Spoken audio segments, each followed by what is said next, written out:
Hi hello అందరికి నమస్కారం. అందరు ఎట్లున్నారు? అందరూ హ్యాపీయేనా?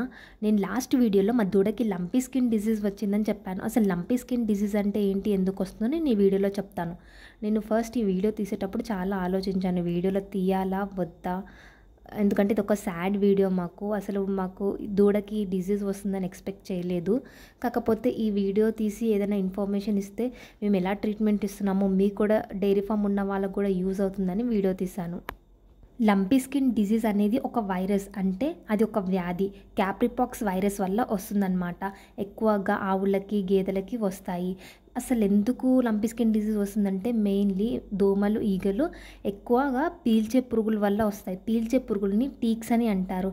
టీక్స్ అంటే చిన్న చిన్న పురుగులు, వాటిని పారాసైట్స్ అని కూడా అంటారు. అవి ఏంటంటే ఎక్కువగా రక్తం పీలుస్తూ ఉంటాయి. లంపీ స్కిన్ డిసీజ్ వచ్చినప్పుడు ఎలాంటి సిమ్టమ్స్ కనిపిస్తాయంటే మెయిన్గా హై ఫీవర్ ఉంటుంది. తర్వాత చర్మం పైన గడ్డలు, ముడతలు, కాళ్ళపైన వాపులు రావడం కనిపిస్తాయి. అదే కాకుండా ఆవులకి గేదెలకు కానీ వస్తే పాలు కూడా తగ్గిస్తాయి. కొన్నిసార్లు కళ్ళ నుంచి నీరు కూడా వస్తుంది. అవి తినడం కూడా మానేస్తాయి, ఎందుకంటే వాటి గొంతులో నుంచి మొత్తం గడ్డలు రావడం వల్ల అవి తినలేకపోతుంటాయి. ఒకవేళ ఎక్కువగా లంపీ స్కిన్ డిసీజ్ అనేది ఉంటే వెంటనే డాక్టర్ని పిలిపించి ఒక 5 డేస్ వరకు ఖచ్చితంగా యాంటీబయాటిక్స్ ఎక్కించాలి. అలాగే ఫ్లూయిడ్స్ కూడా ఎక్కించాలి, ఎందుకంటే అది ఆ స్టేజ్లో తిండి అనేది తినదు. మనం ఏమి ఇచ్చినా, పచ్చి గడ్డి ఇచ్చినా, దానా ఇచ్చినా, ఏది ఇచ్చినా తినదు. మనం ట్రీట్మెంట్తో పాటు ట్రెడిషనల్ మెథడ్ యూస్ చేసి లంపీ స్కిన్ డిసీజ్ అనేది క్యూర్ చేసుకోవచ్చు.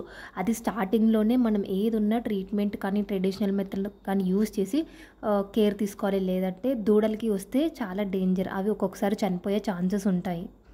మేము ఎలా ట్రీట్మెంట్ ఇస్తున్నామో, ఎలాంటి ఫుడ్ అనేది ఇస్తున్నామో నేను ఫుల్ లెంత్ వీడియో అప్లోడ్ చేశాను, చూసేయండి. కొత్తగా నా ఛానల్ని చూస్తే సబ్స్క్రైబ్ చేయండి. Thank you.